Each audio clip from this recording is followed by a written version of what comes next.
Tie, kas pasirinko skaičių 9,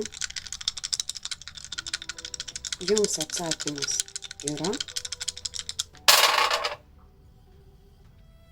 taip. Tai yra taip. Padėsiu šonu.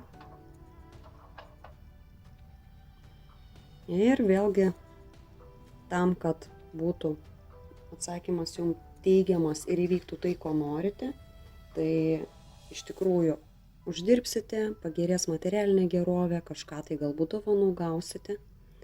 Nuo to priklauso vėlgi, turite pailsėti išmokti. Tai yra jūsų jausmai, emocijos, nuovargis ir mylėti tai, ką darote ir viskas jums pavyks. Ar tai liestų šeimą, ar tai santykius, ar tai liestų darbą. Nepamirškite, kad reikia pailsėti, nukreipti mintis į teigiamą emocinę būseną. Na ir skaičius 4 jums sako, kad jūs kenčiate. Jeigu jūs kentėsite, jūsų atsakymas gali pakrypti į ne.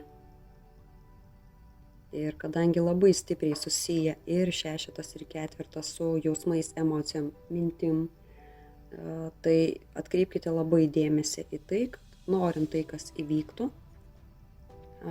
viskas priklauso nuo jūsų pačių vidinės būsenos.